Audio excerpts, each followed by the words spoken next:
Thank you for watching, liking, commenting, sharing, and subscribing right now. You can save 10% or so by using the coupon code Chris, Chris1, Chris2, or Chris3 when you go to GoDaddy.com.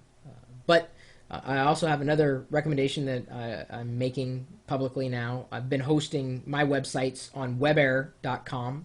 Now, that they don't really have a coupon code, but you basically say, hey, Chris Pirillo told me that he hosts there. Are you guys good? And they'll say, yes, we're good. They said, okay, well, can you work out something special for me? And they may work with you and work out a special deal for you. I like WebAir. Been with them for several years now. And honestly, after trying other web hosts, I've always come back to WebAir. I mean, because their support is good. Like, I'll send off an email and they'll respond quickly, or I'll get on their web chat and they respond immediately at all hours of the day and night, which is crucial when it comes to web hosts.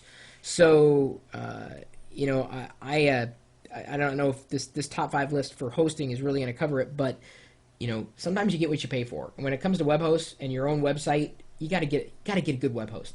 WebAir, 2 thumbs up. And you even see their logo rotating through here now. How do you like them apples? Or PCs? This community member really doesn't have a name, but he says, or she says, I know this is probably overdone, but I thought I'd give you my 2 cents, or 2 pence, if I'm going by my region, on it. Well, it's not overdone. We really haven't covered it that much. But he's got some suggestions for you if you are at the point where you're considering getting a web host. Number 1, don't buy what you don't need. When buying a product, you buy it for what you want it to do, right? Hosting is no different. If you're going to be building a site that's going to be very image heavy, then why do you want a bulletin board installed or MediaWiki included? You wouldn't. Consider how much traffic you expect to get and then look around for the packages. Do comparison shopping. And most importantly, talk to other customers of the service. Don't go buy ads alone. And certainly don't listen to the salespeople. Number 2, don't be afraid to move your hosting around more often than you may need to. If there's a better offer around for the short run, chances are you're best taking it, because by the time you roll around to need to pay for hosting, you'll still need to find some options which, for 1 year, you're either hysterically cheap or just plain free. I tend to stay away from any web hosting service that says, ooh, we're free or cheap. I know plenty of other people who've been burned. Depends on how much traffic you're driving, certainly. But there are a lot of very affordable services that you can go with that can grow with you and your needs. Number 3, look on the internet for voucher codes, coupon codes, discounts. I mentioned mine for GoDaddy, and I also mentioned WebAir can do something for you too. If you think you found the host for you, look at the reputation and decided, yes, that's who I want to go with. Take a look at your competitors again. A prime example of this is, he's listed off a specific example that I'm not going to go into. Point is, look around, do shopping. Number 4, if you're getting free email, use it if you can. Too many people, as an example, still use Hotmail addresses when they have hosting that provides them with custom email addresses. If you're making a small business venture, a domain name based address will say a lot more about your professionality than a Hotmail, Yahoo, or AOL email. I personally have one for mail, MSN, eBay, and my Wii, so as to filter the junk out as much as possible. That's true. It's the reason my email address is chris@pirillo.com. I also have chris@lockergnome.com, and they kind of redirect to the same spot, but people know my last name, so I just say chris@pirillo.com. It's easy enough. I also have a Gmail account, a Hotmail account, an AOL account. I have all these accounts, but it's I'm not going to share those.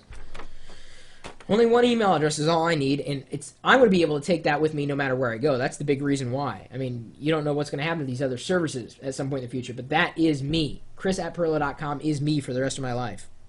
Number 5, always pay for your hosting upfront initially. There's nothing worse than thinking your hosting sucks, moving to another provider, and then realizing that your subscription, if it's by PayPal or direct debit, is still recurring. Not only does this cause you stress, but the problems that arise while getting the money back can make you wish you never tried them.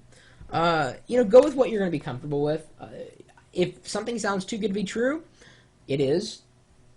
And there are so many web hosts out there that can likely serve you better. People email me all the time. Chris, who do you use for web hosting? Chris, who do you recommend for web hosting? GoDaddy's got plenty of things that you can do if you really need help in constructing your own site.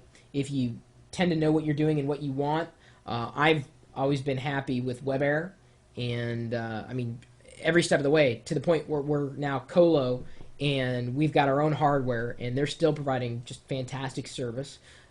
My sysadmin is Alan. He's the guy who designed the chat client that you'll find on the website that accompanies the live video feed. So, yeah, I suppose I could ask for everybody's recommendations, but you're going to have different, recommendations of who you use. More importantly, I think it'd be more interesting to talk about who not to use, because that's what a lot of people are interested in hearing, more than who you use. Who don't you use, and for what reason? And I'm guessing you're not the only people who don't use those places. And you got to be specific about it. I mean, don't just say, "Oh, they suck. They didn't upload my pictures."